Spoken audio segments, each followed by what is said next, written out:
자, 180번 할 텐데 우리가 아까 얘기했던 것처럼 그거 한번 보시면 노동과 자본을 집어넣어가지고요. 기업이 이제 물건을 만든단 말이에요. 그래서 Q를 만들었는데 이쪽이 이제 생산물 시장이 되는 것이죠. 생산물 시장에서는 완전 경쟁 시장이 있고요. 아니면 이제 독점 시장이 있는데 완전 경쟁 시장에서는 아시다시피 P가 MR하고 똑같아요. 독점은 P가 MR보다 이렇게 크다라는 거 알 수가 있어요. 자, 우리가 관심 있는 것은 요 요소 시장이에요. 그래서 생산 요소 시장, 노동 시장만 놓고 보도록 할게요. 자, 그러면 만약에 아무런 충격이 없는 시장이다라고 하면은요, 이쪽에 나와 있는 노동의 수요 곡선은 이게 바로 MRP 곡선이 되고, 이게 완전 경쟁 시장에서도 이쪽이 보통 우리가 얘기할 때는 완전 경쟁이라고 얘기해요. 생산물 시장은 완전 경쟁. 그렇게 되면 MR과 P가 같으니까 VMP랑 이렇게 다 같아져요. 자, 이쪽은 이제 공급 곡선도 그냥 아무런 충격이 없으면 이게 평균하고 똑같은 거죠. AFC가 되고 이게 MFC 이렇게 된다라고 생각하시면 돼요. 자, 이런 상황인데 이 생산물 시장에서 독점이라고 할게요. 독점으로 이제 시장이 영향을 받게 되면 이게 이쪽으로 이렇게 넘어간다고요. 그러면 당연히 보시면 MR보다 P가 더 크잖아요. 그러니까 이건 MR 곱하기 MP고 얘는 P 곱하기 MP가 되는 거니까 요거 충격을 미치게 되면 여기 P가 더 크게 되니까 MRP보다 VMP가 더 커지게 돼요. 그럼 이쪽이 이제 쫙 두 개 쪼개져 가지고 MRP 그리고 여기 남는 거는 VMP 이렇게 남게 돼요. 그죠? 이쪽에 충격을 주면. 근데 이거는 크게 많이 쓰지 않을 거예요. 크게 많이 쓰지는 않고 우리가 이제 아까 말씀드린 것처럼 이쪽 생산물 시장은 그냥 보통 특별한 경우 아니면 독점 이런 상황을 상정하기에는 좀 여기 충격 미치는 것까지 보기에는 뭐 큰 그러니까 그건 많이 하진 않고요. 그래서 요거는 그대로 이거 하는 걸로만 생각하시면 돼요. 그리고 이제 보통 이쪽에서 이제 수요 독점이 이제 발생하는 경우가 많다라고 그랬잖아요. 노동을 수요하는 게 기업이니까 보통 우리가 얘기했을 때 기업이 파워가 더 세다 이렇게 보시면 돼요. 그래서 수요 독점이 되면 수요가 독점이니까 노동 공급 곡선을 둘로 쪼개가지고요. 요게 이렇게 쪼개지는 거예요. 그래서 이게 MFC가 되고 요게 그냥 AFC 노동 공급 곡선 이렇게 된다. 그래서 우리가 주로 사용할 거는 요 수요 독점 요걸 가지고 우리가 앞으로 얘기를 할 거예요. 그러니까 이제 언제나 균형 상황에서는 MFC랑 MRP가 같다라는 그 원리, MR = MC 그 원리랑 그대로 적용되는 거 아실 수가 있을 거고요. 자, 그래서 180 문제를 보시면은 자, 문제 좀 볼게요. 휴대전화를 생산하는 A기업의 근로자 수랑 생산량이 다음과 같이 있는데 휴대전화 한 대당 시장 가격이 8만 원 이렇게 되어 있고요. 자, 근로자 1인당 임금이 이렇게 나와 있어요. 그때 이윤 극대화하기 위해서 A기업이 고용할 근로자 수는 자, 거기 밑에 나와 있는 것처럼 우리가 VMP를 이렇게 바꿔주셔야 돼요. 그 표에 좀 잘못했어요. 근로자 수가 1, 2, 3, 4, 5, 6 이렇게 나와 있을 때 MP라고 했으니까 복사해서 붙여넣다 보니까 그렇게 됐거든요. 3, 4, 5 이렇게 하면 MPL 이렇게 하면은 거기 위에 나와 있는 휴대전화 생산량이 한 단위 증가할 때니까 여기 보시면 이게 처음엔 10이고요. 두 개 되면 10에서 18이니까 이거 8이라고 써야 돼요. 그거 바꿔주세요. 그 다음에 두 명에서 3명 바뀌게 되면 18에서 25 증가하니까 7. 그 다음에 5, 3 이렇게 되는 거 알 수 있어요. 자, 그러면 얘가 얻게 되는 이득은 VMPL 하면은 여기다 이제 곱해줘야죠. 거기 나와 있는 것처럼 이게 8만 원 이렇게 돼 있나요? 이게 V가 이제 8만 원인 거예요. 8만 원 이렇게 돼 있으면 요거랑 같이 곱해줘서 값을 쫙 쓰면 되시는 거죠. 쓴 다음에 이제 이게 노동 한 명 투입했을 때 얻게 되는 좋은 거잖아요. 밸류. 그거의 가치가 되고 임금 거기랑 비교해야죠. W가 이렇게 2000000 하게 되니까 어디까지 사용해야 되는가. 그래서 6명이 되면 거기 나와 있는 것처럼 160000이 되는 거니까 5명까지 고용해야 된다라는 거 알 수가 있겠죠. 이거는 그냥 시험 문제 이렇게 나올 것 같지는 않지만은 그냥 개념 파악하는 걸로 해서요. 잘 체크해 두시면 좋을 것 같아요. 자, 넘어가도록 할게요. 자, 181번 문제도 이윤극대화를 위한 요소 고용이에요. 아까 말씀드린 것처럼 이윤극대화를 위해서 노동을 얼마까지 고용할 것인가 그게 관심사가 돼요. 자, 언제나 문제 풀 때는요, 그 핵심 체크 밑에 나와 있는 것처럼 그거 식은 체크해 두세요. 우리가 이제 보통 우리가 생산자 이론에서는 이렇게 했네요. 등량곡선의 접선의 기울기고 R분의 W 이렇게 얘기했어요. 근데 요거를 이제 이렇게 그냥 하시면 되는데 요소 시장까지 얘기했을 때는 비용과 관련된 것까지 표현해야 되니까 요거 밑으로 보내고 얘 위로 보내서요. W분의 단위당 이렇게 좀 정리를 하시면 좋겠고요. MPK. 그 다음에 이게 한계 비용하고 관련이 있죠. 그 다음에 얘가 거기 나와 있는 것처럼 완전 경쟁 시장이면 거기 세 번째 줄에 가로에 보시면 생산물 시장과 요소 시장은 모두 완전 경쟁이라고 얘기했으니까 요 MC 프라이싱이니까 P분의 1 뭐 이렇게 쓸 수가 있다는 거예요. 그래서 주어진 값들을 대입을 하시면 돼요. 자, 그래서 문제에 보니까 생산 요소 X와 Y의 한계 생산물. 여기서는 그냥 X, Y라고 인풋을 X, Y로 했는데 우리가 노동 자본이라고 했어요. X를 노동이라고 그러고 Y를 자본이라고 그럴게요. 그러면 얘가 6이 되겠고요. 6. 그 다음에 얘가 4가 되겠죠. Y에 대한 한계 생산물이 이렇게 있고 다음 가격. 거기 각각의 생산 요소의 가격이 1800과 1200 이렇게 있으니까 요게 1800과 얘가 1200 이렇게 주어진 걸로 보시면 되겠네요.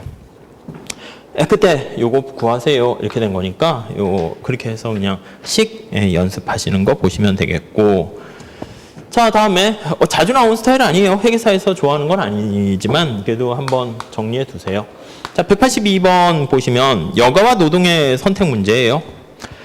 자, 그래서 우리가 여가와 노동, 일할 것인가 말 것인가 건데 거기 핵심 체크에 나와 있는 목적식과 제약식 찾는 게 제일 중요해요. 첫 번째는 효용을 극대화해요. 이때 효용 함수는 뭐에 따라 있냐면 여가를 L이라고 썼어요. 레저의 약자인가 봐요. L.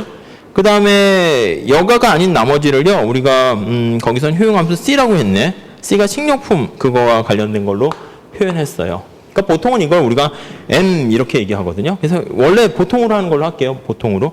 보통은 이게 M 이렇게 얘기하면 아예 목적식도 그냥 이걸로 그냥 쓰시는 게 낫긴 하겠는데 여가랑 소득 다 이게 좋은 거잖아요. 이 소득이 우리가 여가 즐기는 거 아니면 우리가 식료품뿐만 아니라 뭐 자동차, 뭐 컴퓨터 다 포함하니까 이게 소득이라고 생각하시면 효용을 증가시키네요. 자, 그럼 예산 제약식 어떻게 됩니까 하면 이 소득은 거기 나와 있는 것처럼 내가 얼마나 소득 벌 수 있습니까 하면 거기 24시간을 다 쓸 수 있는 게 아니에요. 문제 1번에 보시면 24시간 중에서 잠자는 시간을 제거한 16시간 그걸 뺀 걸 내 마음대로 쓸 수 있잖아요. 그러니까 사실은 16시간 중에서 여가를 뺀 거 이게 이제 노동시간이 되는 거예요. 노동시간 L이라고 보시면 그랬을 때 임금이 어떻게 됩니까? 이렇게 나타낼 수가 있겠죠. 자, 그러면 요거 표현을 하게 되면 레저구 소득하면 무차별 곡선 이렇게 생겼고요. 원점에 대해서 볼록하게 생겼네요.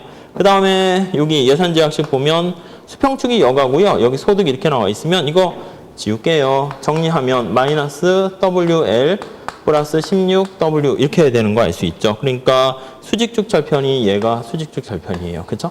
그래서 여기 수직축 절편 되고 이 사람은 지금 소득이 빵이 되려면 L이 16이니까 16시간밖에 더 이상은 사용할 수 없네요. 그래서 예산제약식은 이렇게 되는 거 알 수 있을 거예요. 그래서 요거 두 개 짬뽕해서 표현을 하시면 되겠죠. 이렇게 두 개 정리해서 보시면 될 거예요.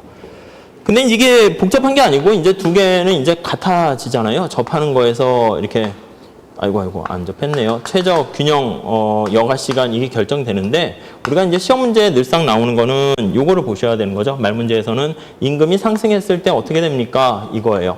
보시면 여기 나와 있는 게 요거 기울기 우리가 이제 바로 이거죠. 임금이라는 자체가 이게 수평축 할 때 뭐 말씀 안 드려도 될 것 같긴 한데 우리가 예산제약식 할 때 어떻게 써요? 이게 마이너스 py분의 px 이거 y라고 하면 그 다음에 x 더하기 py분의 m 이렇게 하잖아요. 이렇게 나타내면 이게 y를 기준으로 했을 때 x제 가격이라고요. 무슨 말씀이냐면 수평축에 나와 있는 x제 가격이니까 여기 나와 있는 이 기울기 이것도 사실 가만히 보면 이 여가의 가격이다 이렇게 보시면 돼요. 우리가 이제 임금을 높여주면 내가 여가 즐김에 따라서 이렇게 막 슬픔이 막 생기지 아깝잖아요. 그렇죠? 연봉, 임금, 시간당 임금이 높을 때 즐기는 게 이제 비싼 여가를 즐기게 되는 거예요. 그래서 그거 좀 생각하시게 되면은 우리가 임금을 올려준다라고 하면 여기는 변할 수 없고요. 16시간. 그래서 임금이 올라가니까 예산선이 이렇게 변하는 거예요. 이렇게 변하면 기울기가 바뀌었으니까 대체 효과는 소득 효과가 생기는 건데 항상 대체 효과가 우리의 어떤 직관하고 딱 맞는 효과예요. 그러니까 임금 올려주게 되면 당연히 사람들은 일을 더 하는 게 정상적이죠. 그러니까 여가를 줄이고 이건 뒤집어 보면 노동을 증가시킨다. 이렇게 보시면 돼요. 이게 대체 효과. 그러니까 진리예요, 진리. 우리의 직관하고 딱 맞는 게 대체 효과예요. 근데 이제 언제나 문제가 되는 건 소득 효과 때문에 발생하는 거잖아요. 여기 보시면 임금이 올라가니까 예산 제약식이 넓어진 거예요. 실제 소득이 증가한 거죠. 그래서 만약에 M을 실제 소득이라고 하면 실제 소득이 증가하게 되면 그럼 당연히 여가는 쓰레기는 아니잖아요. 누가 여가를 열등제라고 해요. 그래서 여가 소비량이 증가해요. 그럼 노동 공급은 감소해요. 이게 이제 소득 효과가 되는 것이죠. 물론 가끔 시험에서는 여가가 열등제라면 하고 이렇게 나오기도 하는데 좀 어거지예요. 그러면 대체 효과는 소득 효과 중에서 어느 게 더 큰가에 따라서 결과는 달라져요. 항상 대체 효과가 우리 직관에 딱 맞는 거다라고 생각하시면 돼요. 요거를 우리가 이제 문제로 만든 게 거기 나와 있는 거예요. 그래서 한번 그림을 그려서 한번 보도록 할게요. 자, 똑같은 패턴으로 보시면 수평축이 이렇게 여가, 레저 나와 있고요. 16시간 이상을 우리가 즐길 수가 없네요. 그렇죠? 16시간 이상을 우리가 컨트롤할 수 없는 거예요. 그래서 여기 사실 보이지 않는 제약 조건이 딱 있는 거예요. 자, 수직축에는 우리가 M 대신에 식료품이라고 이렇게 해놨어요. 식료품 소비량 이렇게 표현했고요. 자, 거기 보니까 두 번째 줄에 8시간 이하 노동에 대해서는 그러니까 8시간이니까 여기 중간이겠네요. 이렇게 8시간 이하의 노동에 대해서는 시간당 임금을 10을 받았대요. 그러니까 예산선이 이렇게 되겠죠. 이렇게 10이면 뭐 이런 식으로 될 거예요. 그러면 내가 8시간 일했으니까 10을 받았으니까 10 하면 여기 값은 대략 한 80 이렇게 될 거 알 수가 있을 것이고요. 그렇죠? 어떻게 풀어야 되나? 문제 자체. 근데 노동자가 노동을 10시간 했어요. 그러니까 여가를 6시간 했다는 얘기잖아요. 그랬을 때 효용 극대화 상태예요. 근데 보니까 8시간을 초과할 때는 원래 이게 10이라는 기울기였었는데 시간당 알파의 임금을 더 받는데요. 그러니까 기울기가 이렇게 더 가파르게 되겠죠. 이렇게. 그렇죠? 이렇게 됐네요. 자, 이거 그냥 W1의 임금이라 할게요. 이거는 10 플러스 알파 이렇게 되고요. 자, 요거는 그냥 W0의 임금이라 할게요. 이거는 10 이렇게 되고요. 근데 이 사람이 효용 극대화하는 게 여가 시간이 지금 6시간이니까 노동을 10시간 한다는 거니까 여기가 되겠죠. 여기 6 이렇게 돼 있는 거예요. 그렇죠? 자, 그때 효용 극대화하기 위해서 알파가 얼마입니까? 그걸 찾는 거네요. 어떻게 찾아야 될까요? 어떻게 찾는 게 좋을까? 우리가 이제 기본적으로 했을 때는 무차별 곡선이 여기 이렇게 접하겠네요. 그렇죠? 이렇게 접하니까 무차별 곡선은 예산선이 접한다라는 그거는 우리가 알 수가 있을 거예요. 그래서 이 무차별 곡선의 특성에 따라서 MRS는 구할 수 있네요. 여가와 이거 컨섬션 소비 보시면 그냥 MU 여가 MU 소비 이렇게 하면 되겠고요. 효용함수가 거기 보니까 네 번째 줄에 L 곱하기 C 나와 있으니까 이게 L분의 C 이렇게 되는 거 알 수 있죠. 그리고 여기 보니까 요거 예산선 기울기랑 같아져야 되잖아요. 접선의 기울기가. 근데 이게 10 플러스 R이라고 그랬으니까 임금률과 같아져야 되니까 얘가 10 플러스 알파, 알파랑 같아져야 되네요. 요거 관계를 우리가 체크해낼 수가 있겠고요. 그렇군요. 자, 그 다음에 우리가 요거 값을 한번 체크해 볼까요? 이게 6시간 되면 여기 값은 얼마일까요? 여기 값은.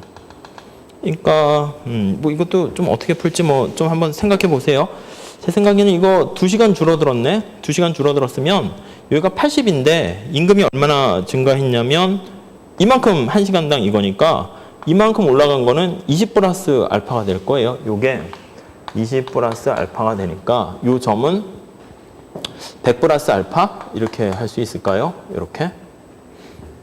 그러네요. 자, 그러니까 여기가 효용 극대화점이니까 2점이니까 2점에서 값을 여기 한번 적용을 해보죠. 뭐 그러면 여가 시간 6인가요? 6. 요거 대입하고요. 6. 그 다음에 요거 C 이거는 100 플러스 알파죠. 그래서 요거 100 플러스 알파 이렇게 하면은 이제 알파 하나만 나오니까 풀 수가 있겠네요. 그렇죠? 60 플러스 6알파 이렇게 하면은 10 나오나? 예, 뭐 그렇게 보시면 되겠어요. 아무튼 간단한 그림을 좀 그리셔가지고 항상 뭐 요거 파악하시는 거. 예, 그리고 요 문제는 유명한 문제예요. 그래서 여러분들이 거의 암기하실 정도까지 머릿속에 체크해 두시는 게 좋지 않을까 합니다. 자, 잘 정리하시고요. 다음 여기 놔두고 여기만 지울게요. 정리하신 분은 183번 한번 봐주세요. 183번은 노동시장의 균형을 나타내는 거예요. 그래서 노동시장의 균형은 이거 보시면 되겠네. 그래서 아무 얘기가 없으면 노동에 대한 수요 곡선은 MPL이죠. 여기를 실질임금이라고 표현을 하게 되면, 그리고 노동. 만약에 저 명목임금을 하면 여기다 P를 곱해줘야 돼요. 그래서 VMP 뭐 이렇게 쓰셔야 되겠고. 근데 여기서는 뭐 굳이 뭐 P 이런 거 없으니까 명목으로 표시할 게 아니라 다 실질로 표시한 거예요. 그 다음에 여기 노동 공급 곡선, 이게 이렇게 주어져 있네요. 그러니까 주어진 임금에 대해서 이만큼 고용하겠다는 뜻이에요. 이게 공급 곡선이 되네요. 자, 그러면 여기 나와 있는 MPL을 구하시면 Y가 20 루트 L이니까 L로 미분할게요. 그러면 L을 한 단위 증가했을 때 Y 여기 주어진 거 하면 루트 L분의 10 이렇게 되겠네요. 그래서 이거 같다 이렇게 보시면 되겠죠.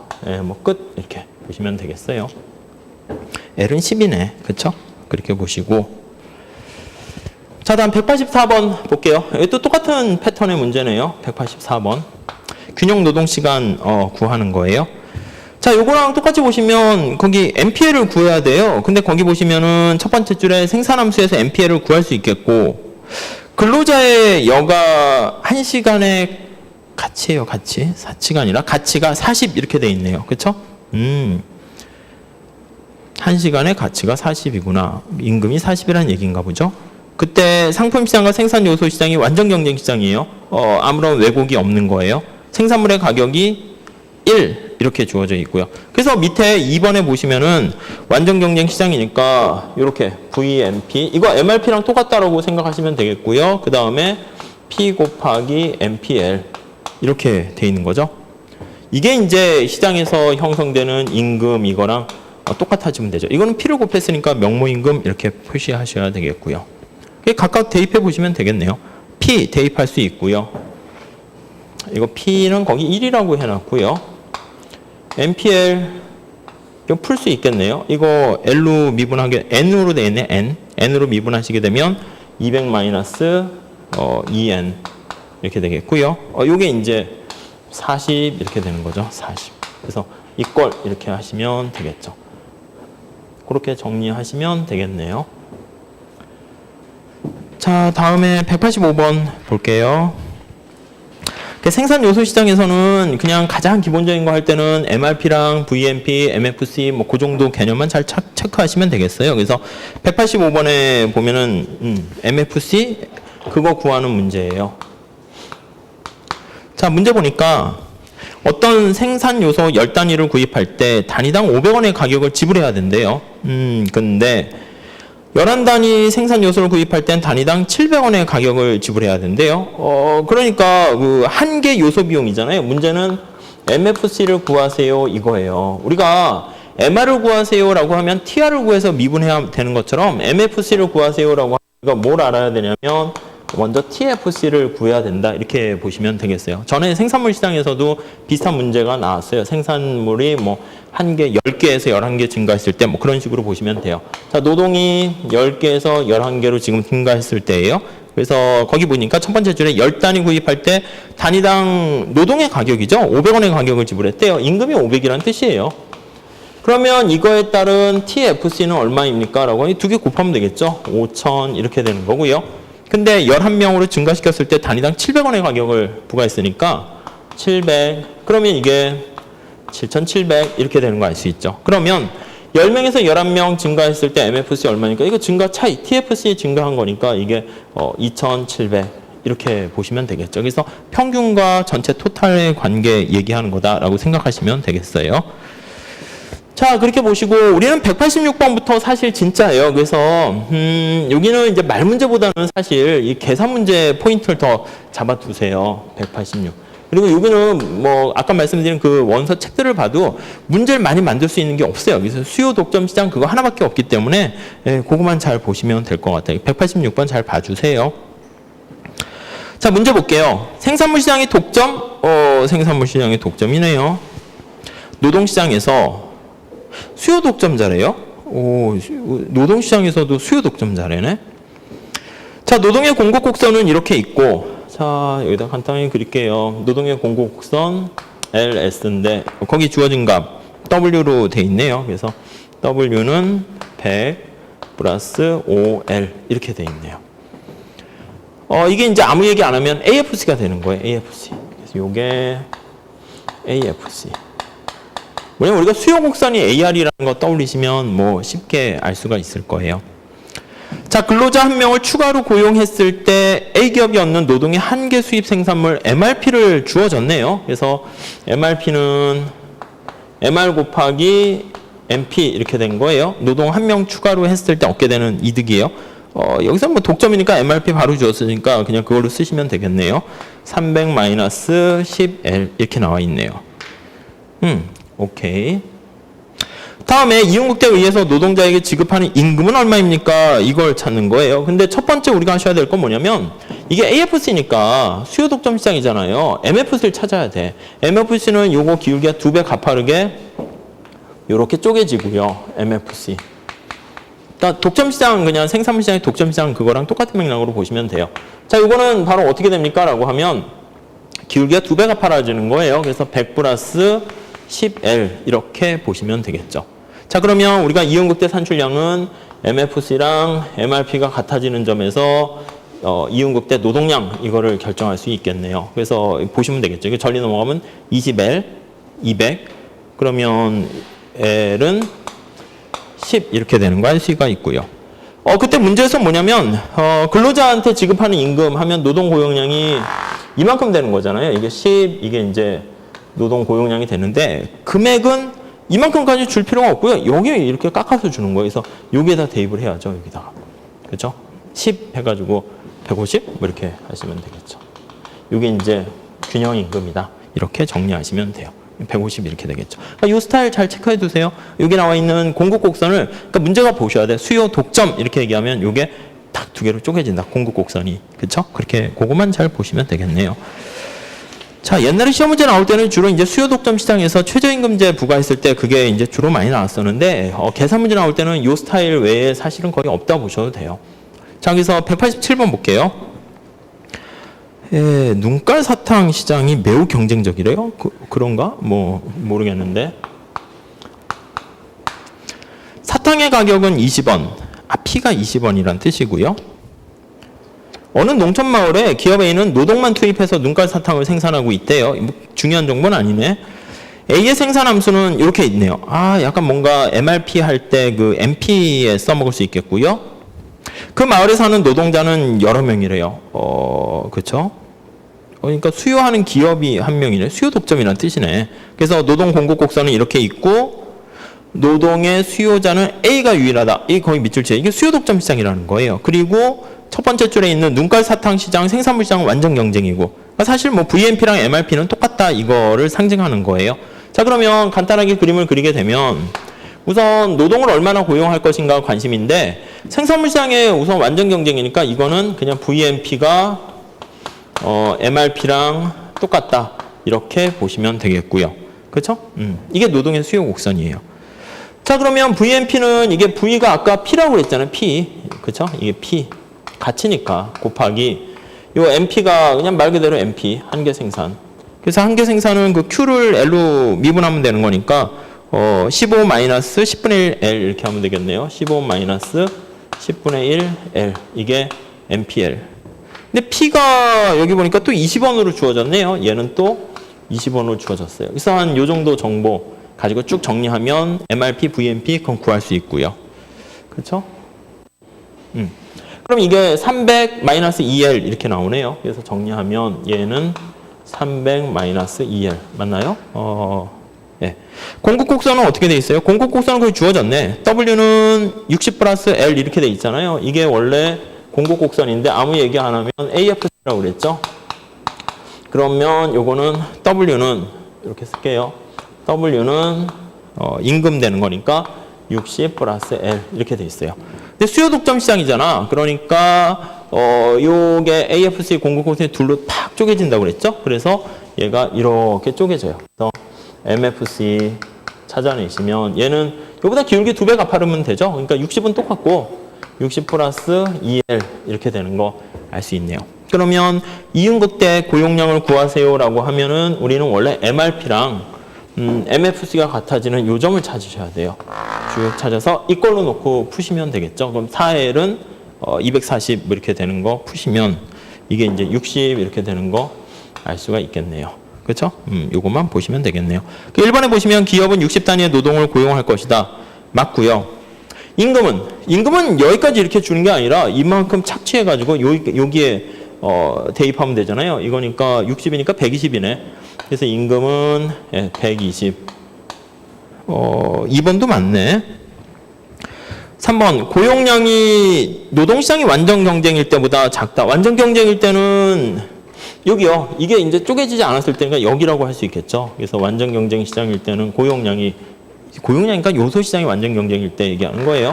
이거 두 개 갖게 놓고 푸시면 얘랑 갖게 놓고 푸시면 되죠. 3L은 240 하니까 38에 24 해서 80 이렇게 되겠네요. 그렇죠? 20단위보다 적다. 맞고요. 임금은 노동시장이 완전 경쟁일 때보다 요거일 때니까 20 더하면 80 더하면 이게 140이네. 여기가 140. 완전 경쟁일 때보다 20만큼 적다. 뭐 그것도 맞네요. 자, 다음에 5번 보시면 수요 독점에 따른 후생 손실의 크기. 후생 손실의 크기 이거죠. 이게 60대 버리니까 파란 색깔로 하면 이만큼 더 고용할 수 있는데 더 고용 안 했잖아요. 독점하고 똑같아요. 여기서 이게 바로 사회적 후생 손실이다.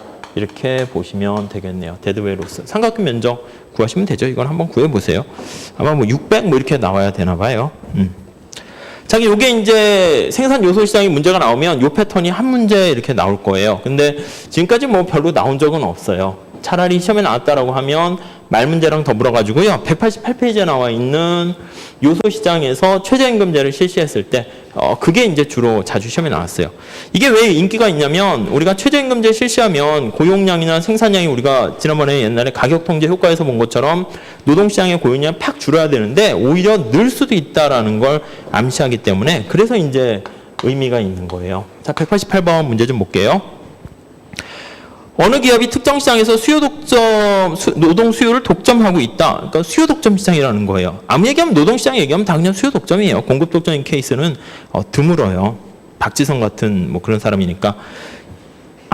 이 지역의 노동 공급 곡선은 이렇게 있고요. 노동 공급 곡선 한번 볼게요. L은 8W니까 이거 그래프로 그리려면 이게 W는 그렇게 바꾸셔야 돼요. 그래서 그래야 수직적 W니까. 그래서 W는 8분의 1 L 이렇게 되겠죠. 그래서 이렇게 돼 있네요. 그래서 이거는 W는 8분의 1 L. 이게 노동 공급 곡선이고요. 한계 수입 생산 MRP라고 돼 있네. 60-4분의 1 L 이렇게 나와 있어요. MRP. 이게 수요 곡선이죠. MRPL은 60-4분의 1 L 이렇게 돼 있고요. 오케이. 수요 독점이잖아요. 그러다 보니까 이 공급 곡선이 둘로 쪼개져야 된다고요. 그래서 이게 둘로 쪼개지면 기울기만 2배 가파라지면 되는 거죠.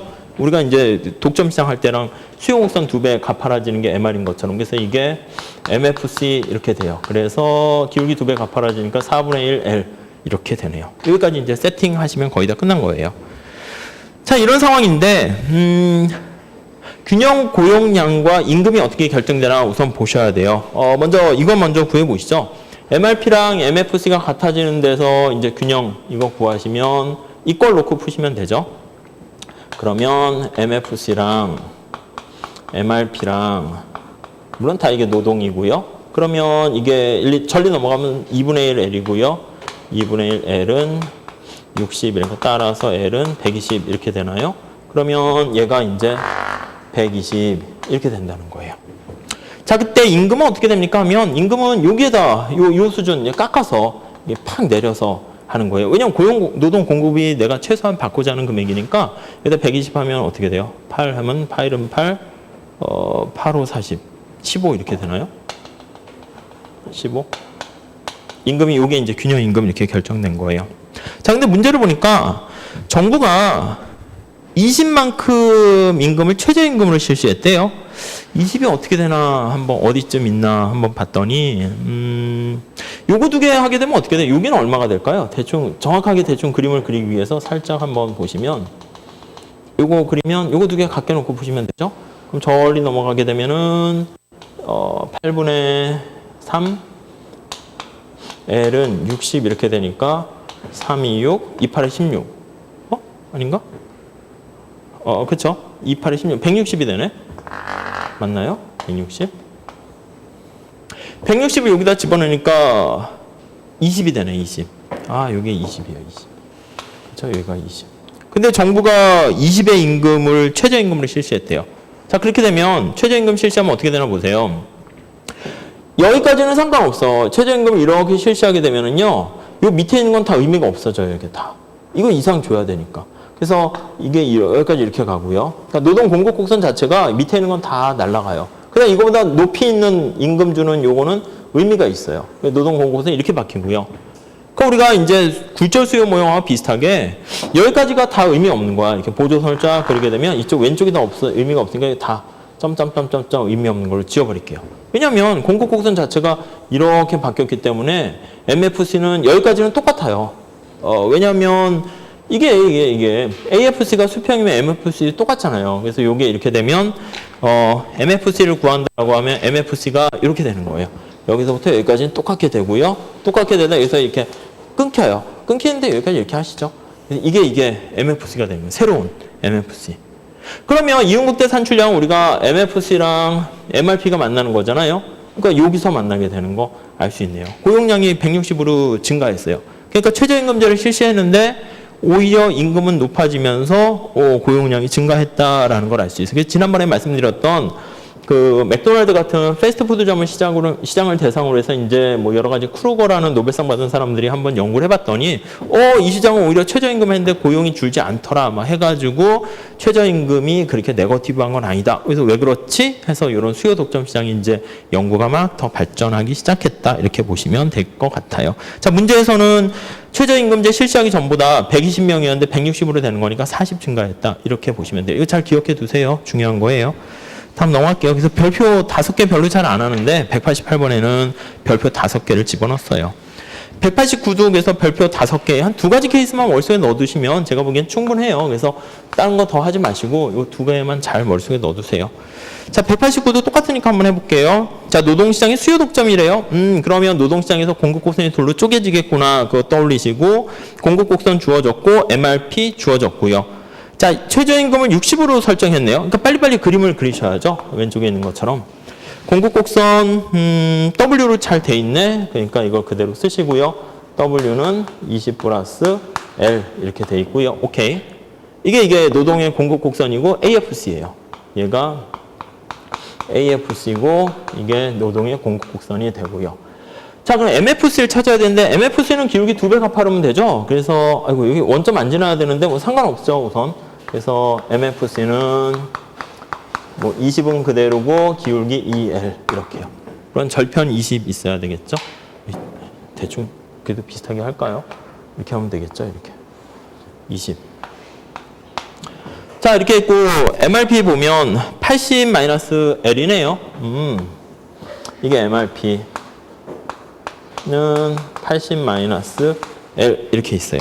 그럼 먼저 이제 결정을 해야죠. MRP랑 MFC 같은 거니까 어떻게 돼요? 여기네 여기. 그럼 얘가 얘가 전리 넘어가면 3L은 1, 2 가니까 60 하니까 20 이렇게 되겠죠? 20 이렇게 되고요. 임금은 얼마가 됩니까? 하면 20을 여기다 넣으면 되겠죠? 20일 때 요 W는 40 이렇게 되는 요 점이 점점점점점 40 이렇게 되는 거 알 수 있어요. 이게 이제 원래 수요 독점 시장에서 임금과 균형 고용량이 되는 거예요. 근데 정부가 60의 최저임금이에요. 60이 어디 갈까? 우선 대충 가늠하기 위해서 이걸 요 MFC 여기는 얼마인가 한번 볼까요? 여기는 20 넣으니까 이게 60이네요? 왜 빨리 여기에 했나? 여기가 60이에요, 60.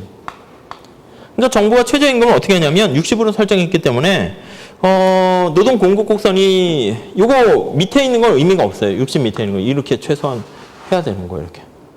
그렇게 하고 60이니까 여기까지도 의미가 없네요. 이게 다 지워지는 거죠, 사실. 다 지워지면 여기서부터 이제 의미가 있는 거예요. 공급 곡선이. 그럼 수요 곡선, MFC 곡선은 얘가 여기서부터 의미가 있으니까 여기까지는 MFC 곡선이 이걸로 할게요. 저거랑 똑같이 여기까지는 그대로 이렇게 가요. MFC랑 AFC가 똑같잖아요. 이렇게 가다가 여기서 이제 의미가 있으니까 이렇게 꺾어지는 형태가 되네요. 자, 그러면 이거 다 의미 없으니까 사실은 지워진다 보시면 돼요. 자, 그러면 MFC가 파란 색깔이고요. MRP 만나는, 여기 보니까 똑같네? 이 파란 색깔 MFC랑 MRP 만나면 이거랑 똑같네. 아이고, 그럼 뭐 이전하고 고용량이 변함없네? 답이 없음이에요. 그럼 우리가 뭘 알 수 있냐면, 여기 보시면 최저임금제를 실시했을 때 이쪽처럼 여기에다가 설정하게 되면 최저임금 이렇게 가게 되면 MFC가 이렇게 가다가 여기서 꺾어지게 되는 거니까 고용량은 똑같이 이전하고 똑같고요. 그러니까 여기 나와 있는 요 점하고 여기 나와 있는 요 점 사이에 이렇게 있을 때는 임금이 그랬을 때 고용량이 증가한다라는 거 알 수 있냐. 만약에 더 최저임금을 높여준다 할게요. 여기로 한다 해볼게요. 여기로. 그림 이해돼서 여기로 주게 되면 지저분하니까 이쪽으로 갈게요. 여기로 오게 되면 공급곡선이 여기까지 의미가 있고 이렇게 살아나고요. MFC는 여기까지 있다가 이렇게 돼버리니까 고용량은 여기가 돼요. 그럼 오히려 이전보다도 감소할 수가 있다는 거 알 수 있죠. 그러니까 최저임금을 어디에 설정하느냐에 따라서 그러니까 이 중간에 설정했을 때만 고용량이 증가하고 이거보다 위에 가거나 이렇게 되면 오히려 고용량이 또 줄어들 수 있다. 이렇게 보시면 돼요. 이 케이스 하나만 정리하면 되니까 그냥 잘 정리해 두세요. 아셨죠? 말 문제도 사실 필요 없어요. 말도 보면 우리 책에 뭐 이렇게 여러 가지 좀 뭐 MFC, AFC 막 이렇게 나와 있는데 그런 거 별로 회계사 시험에서는 싫어해요. 그러니까 나오게 되면 이거 외에 뭐 특별한 거 없으니까 제가 하는 거는 하지 말란 뜻이 아니라 당연히 해야죠. 근데 시간도 제한돼 있고 분량을 줄여주는 역할을 하는 것도 제 역할이라고 생각해요. 그래서 최소한도로 줄여주는 거니까 그럼 최소한도 이게 뭐 60점입니까? 아니 그건 아니에요. 그래도 한 95점 정도는 되는 거니까 요거만 잘 우선 해도 돼요. 이게 됐는데 그냥 뭐 할 거 없나 하면 그냥 딴 것도 더 하세요. 아셨죠? 근데 안 해도 되고요. 자, 190번 문제 좀 풀어볼게요. 190번. 자, 제목은 경제적 지대라고 했어요. 그래서 우리가 노동의 수요 곡선과 공급 곡선이 있잖아요. 경제적 지대, 이거는 그냥 하시면 되겠죠. 이게 노동의 수요 곡선, 공급 곡선은 마이너스니까 여기서 있어요. W로 정리하시면 50이 되겠죠. 이렇게 되겠네. 공급 곡선. 그래서 경제적 지대, 약간 요거 개념이에요. 생산자 잉여 개념이다 라고 생각하시면 되겠죠. 그래서 빗금친 면적 구하시면 되겠고요. 넘어갈게요. 요거는. 다음에 이제 준지대. 이게 이제 경제적 지대가, 경제적이란 말은 빼줘도 돼요. 이게 지대 나타내는 건데, 191페이지는 준지대예요, 준지대. 차이가 나는 거는 경제적 지대는 여기 수평축에 보시면 이게 L이에요. 생산 요소가 관심사가 되는 건데, 준지대는 지대랑 거의 비슷한 개념이다. 거의 비슷한 그 뜻이 준이에요. 그래서 뭐, 준선형 하는 것처럼 쾌자이 뭐 이런 표현을 쓰네요. 그래서 우리가 이제 경제적 지대 개념이 이제 투입물이 고정돼 있다는 게 포인트이기 때문에 그래서 준지대도 그 원리를 그대로 사용하는 거예요. 거기 한번 보시면 자, 첫 번째 줄에 완전 경쟁 시장 이렇게 나와 있어요. 완전 경쟁 시장에서 이게 Q예요, Q. 그래서 준지대는 여기 수평축이 Q로 돼 있다는 거 그거 놓치시면 안 돼요. 생산 요소 시장에서 나와 있는 게 경제적 지대고요. 준지대는 생산물 시장인데 그 지대 개념을 그대로 좀 끄집어 와서 비슷하게 얘기하겠다 이거예요. 자, 이게 P인데 이게 완전 경쟁 시장에서 가격이 300 이렇게 주어져 있고요. 어떤 기업이 현재 20에서 재화를 생산하고 있는데 그때 평균 가변 비용 20인지 얼마인지 모르겠지만 아무튼 20일 때 그때 평균 가변 비용이 250이래요. 그러면 AVC가 여기인 거죠. AVC가 이게 250이에요. 그러니까 우리는 이 수직적 높이가 관심이 있으니까 P는 300이고요. 그러면 가변 비용이 좀 이거보다는 훨씬 낮군요. 총 고정 비용이 2,000이래요. 그러면 평균 비용을 찾기 위해서 평균 비용은 평균 가변 비용에다가 Q를 곱하면 그러면 250 Q 이거고 고정 비용이 거의 2,000이니까 2,000 이렇게 돼 있네요. 그렇죠? 평균 비용을 구해야 되는데 생산량이 20 이렇게 나와 있으니까 요때 요 값을 20 이렇게 집어넣으면은 총 비용을 구할 수 있겠죠. 그럼 이게 얼마예요? 한 7,000 이렇게 되나? 7,000. 그러니까 우리가 평균 비용을 구합니다라고 하면은 이 7,000을 Q 20으로 나누게 되면 평균 비용 구할 수 있죠. 그럼 뭐 2, 3은 6, 350 이 정도 되겠네요. 자, 그래서 평균 비용은 350이에요. 350은 이 위에 있네. 이게 AC 이렇게 돼 있는 거예요. 우리가 뭐 그림을 다 그릴 필요는 없고요. 그래서 여기서 구하고자 하는 게 뭐 준지대 크기 이런 말이 나와서 그런 건데 전체적인 총수입은 얼마인가 한번 볼까요? 총수입은 이게 총수입이고요. 이 빗금치 면적이 그죠? 이게 TR이고요. 자, 가변 비용은 어떻게 되나 보세요. 가변 비용은 AVC니까 여기였죠. AVC가 이게 총 가변 비용이에요. 빨간 색깔이 TVC. 총 고정 비용은 요 차이네요. 이게 AC니까 이게 TFC 이렇게 되는 거 알 수 있네요. 그래서 우선 손실이 발생하는 거 이런 거 다 알 수가 있고 우리가 보고자 하는 건 다른 거 아니고 4번에 보시면 준지대의 크기는 얼마입니까? 라고 하면은 요 가변 비용을 상회하는 이 가변 비용이 빨간 색깔 뺀 요 차이만큼 이게 준지대다 이렇게 보시면 돼요. 이 그거 하나 개념 때문에 그래요. 나머지는 뭐 완전 경쟁 시장보다 좀 더 쉬운 얘기니까 별로 뭐 어려운 얘기는 아니고요. 자, 그렇게 정리하시고 다음에 192번 가볼게요. 우리가 이제 소득 분배인데 지금까지 살펴본 것처럼 노동과 자본을 투입 요소로 사용해서 어떤 펑션을 했느냐 그걸 이제 기능별 소득 분배라 그러고요. 그리고 이제 잘 사는 사람과 못 사는 사람 그런 거 얘기하는 걸 계층적 소득 분배라고 그래요. 그래서 계층적 소득 분배는 사실 좀 가끔 옛날에 나온 적이 있었는데 최근엔 잘 안 나와요. 물론 이제 재정학에서는 되게 많이 나와가지고 여기 192번도 재정학에 나와 있는 세무사 기출문제인데 한번 볼게요. 10분위 분배율은 뭐예요? 기본적인 개념이 가만히 보시면 이 10단계로 나누는 거예요. 그러니까 계층적 소득 분배 정리 한번 해보시면 자, 우선 기본적으로 10분위 분배율이 있어요. 10분위 분배율. 근데 이 10분위 분배율은 거기 나와 있는 것처럼 이제 못 사는 사람이 하위 계층을 40% 하고요. 상위 계층이 20% 이렇게 해서 측정하는 거예요. 그래서 이걸 10단계로 쫙 나누게 되면 그랬을 때 못 사는 사람들은 좀 이렇게 많이 더해야 되잖아요. 그래서 하위 40%랑 그리고 상위는 좀 잘 사는 사람들이니까 20%? 이거 너무 기네. 20% 이렇게 해가지고요. 나타나는 거예요. 그러니까 만약에 10분위 분배율이 커진다라고 하면 분모가 하위니까, 분자가 하위니까 좀 더 좋아진 상황이다. 이렇게 보시면 돼요. 여기서도 이제 10분위 분배율인데 보통 또 5분위 분배율도 있어요. 근데 그거는 상하위가 바뀌어 있어요. 근데 우리가 거기까지 할 필요는 없어요. 회계사 시험에서는. 우선 요거 우선 보시고 좀 이따가 이제 보게 될 로렌츠 곡선 보시면 로렌츠 곡선. 이거 알고 계실 거예요. 우리가 이제 그림으로 보시면 이쪽이 이제 누적 사람 수예요. 사람 수. 이게 누적 소득이에요. 누적 소득. 그래서 100명의 사람이 있으면 100원을 갖고 놀아갖는다라고 했을 때 완전하게 균등하게 되면 이게 이제 대각선이 되겠죠. 그리고 완전하게 불균등하게 되면은 이게 이렇게 빨간 색깔이 될 거예요. 그래서 이거는 완전하게 불균등한 상황이고요. 노란 색깔이 이제 완전하게 균등된 상황이죠. 그래서 완전하게 균등된 상황이에요. 그래서 이제 만약에 완전 균등한 상황에 대해서 이게 이렇게 곡선 모양이 활 모양이 얼마나 이렇게 뒤로 볼록한가 이쪽으로 가면 갈수록 이제 평등해지는 상황 알 수가 있죠. 그렇죠? 균등해지는 상황이에요. 뭐 그거 보시면 되는데 로렌츠 곡선은 교차하면 안 되잖아요. 그러다 보니까 우리가 이제 사용하는 게 이제 지니 계수라는 거 그거를 도입했네요. 지니 계수는 이 로렌츠 곡선에서요.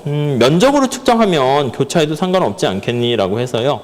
알파와 베타 이렇게 나눴을 때 이 지니 계수는 알파 플러스 베타분의 알파 이렇게 나타내요. 그 외에 또 뭐 여러 가지 파레토 지수나 뭐 지브라 지수 등등등 되게 많은 지수가 있어요. 이거는 왜 이런 지수가 발달하게 됐냐면 원래 소득 분배에 관심이 있었던 건 아니고 우리가 시장 이론에서 독점 그런 거 할 때 이제 독점도를 측정하는 거 있잖아요. 그래서 얼마나 이게 분포가 마켓시어나 이런 것들을 가지고 하는가 거기서 발전한 거를 이제 소득 계층으로 연결한 것이고요. 뭐 의대나 이런 데서는 그거 갖고 할 수 있어요. 이게 균등하게 분포했나 이빨 같은 것도 해요. 이 같은 것도 이제 균등하게 분포된 사람과 불균등하게 분포된 사람 이렇게 막 조사해가지고 어디가 아픈가 뭐 치아뿐만 아니라 뭐 생활 뭐 몸이 삐뚤어지니까 그런 것도 할 수 있고 뭐 다 할 수 있겠죠. 뭐 척추뼈 뭐 갈비뼈 이것도 균등하냐 불균등 뭐 이렇게 막 다 확장할 수 있어요. 그거 할 때 연구하려고 하면 다 이거 갖다 쓰는 거예요. 아셨죠? 아무튼 그렇게 돼 있는데 자 요거 쉽게 알 수 있는데 문제는 뭐냐면 한 나라의 소득 분포가 1, 5분위, 2, 5분위 5개로 나눴어요. 그래서 우리가 가만히 있을 때 하위 20, 하위 40, 상위 20 해야 되는데 5개로 나눴을 때 거기 보시면 어떻게 돼요? 20%씩 쪼갠 거거든요. 근데 거기 보니까 1, 5분위가 8%고요. 끝에 가볼게요. 5, 5분위가 36이에요. 어느 게 부자일까요? 1분위 쪽이 부자일까요? 5분위 쪽이 부자일까요? 당연히 5분위 쪽이 부자죠. 부자들이 20%한 사람이 이만큼 상위 20%가 하위 20%보다 소득이 차지하는 게 훨씬 커야 되잖아요. 그래서 상위 20% 나타내는 게 거기 1분위 나타내는 5분위로 돼 있는 36%라는 거 알 수 있고요. 하위는 40%인데 첫 번째 1분위 했을 때는 8이고요. 2분위 하면 10%니까 두 개 합쳐야지 하위 40% 되잖아요. 그래서 18%라는 거 알 수가 있네요. 그래서 요거에 따르면은 상위가 36, 하위가 18 하니까 0.5 이렇게 되는 거 알 수 있죠. 그러니까 여러분들이 이거는 크게 신경 쓰시지 마시고요. 제 생각에는 어느 게 상위인가 어느 게 하위인가 그런 약간 그냥 금방 보는 센스 그런 거를 좀 키우시는데 초점을 맞추시면 될 것 같아요. 자, 뒤에 하나만 더 할게요. 진계수 나와 있는데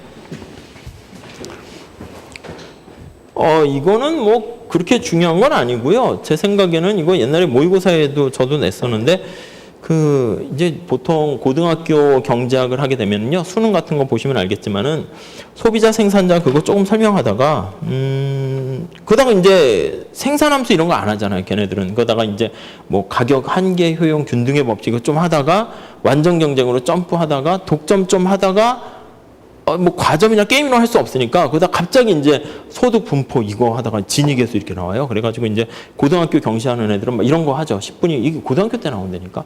회계사에서는 그렇게 잘 안 나와요. 그래서 거기에 옛날에 보니까 메가스터디 아시죠? 거기 뭐 이렇게 책을 했어. 경제 거기 보니까 진익에서 구하세요. 요 문제가 있더라고. 그래서 거기 보시면 국민소득의 50%는 100을 균등하게 가지고 있고 50% 소득이 없다. 못 사는 사람부터 이렇게 쭉 나열했을 때 소득이 없으니까 이렇게 되는 거예요. 여기가 빵 이렇게 있다가 나머지 사람들이 100을 논아가니까 모양이 이렇게 생긴 거예요.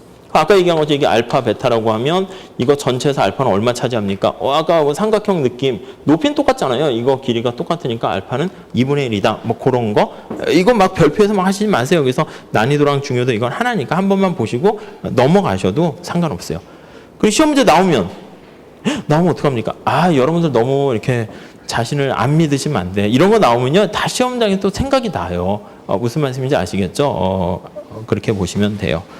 자, 그 다음 194번이 이제 노동시장이니까 조금 더 할까 했는데 시간이 좀 그러네. 그래가지고 잠깐 쉬었다가요. 그거 쭉 하고 그 다음에 이제 일반균형 이론 나와 있어요. 그래서 간단하게 일반균형 이론에 뭐 소비자, 생산자, 그 다음에 종합적 효율성 좀 설명드리고 에즈워드 박스 이용하는 문제가 최근 들어 자주 더 나오거든요. 그래서 여기도 괜찮은 문제 몇 개 다 기출문제 모아놨으니까 그거 좀 같이 정리하시면 될 것 같아요. 그 다음에 시장 실패 관련된 거 공공재나 외부성 이게 이번에도 시험은 되게 많이 나왔어요. 그 시험은 한 4-5문제가 나왔는데 난이도는 전부 다 막 극하 뭐 이런 거는 다 거기다 이제 깔아놨어요. 그러니까 우리가 이제 할 생산 요소 시장은 요거 하나 정도만 보시면 되겠고, 그러니까 이 전까지는 해야죠. 이 전까지. 완전 경쟁, 독점적 경쟁도 잘 안 나와요. 그래서 그냥 공부 연습하시면 되겠고, 게임 이론이나 과점 시장 좀 보시고, 그 다음에 요거는 좀 약간 요거 하나만 보시고, 시장 이론 들어가서 계약 곡선하고, 그 다음에 공공재, 외부성 약간 스탠다드한 문제. 우리 책에는 그 세무사 재정학 거기에 나와 있는 걸 다 싫다 보니까 똑같은 문제를 막 한 되게 많이 실어놨어요. 그래서 처음 하실 때만 오늘은 이제 좀 빨리빨리 해서 하긴 하는데 나중에 정리하실 때는 그 대표적인 문제 있잖아요. 그거 하나씩만 그냥 풀어보시면 돼요. 그거 이상 변형해서 나올 수가 없어요. 그러니까 뒤에는 문제가 사실 보면은 235문제에서 30문제가 다 이제 후생경제 파트인데 거기서 제가 보기에 한 10문제만 건지시고요. 나머지들은 그냥 이렇게 똑같은 문제니까 그냥 이렇게 버리셔도 상관없어요. 아셨죠? 잠깐만 쉬었다 할게요.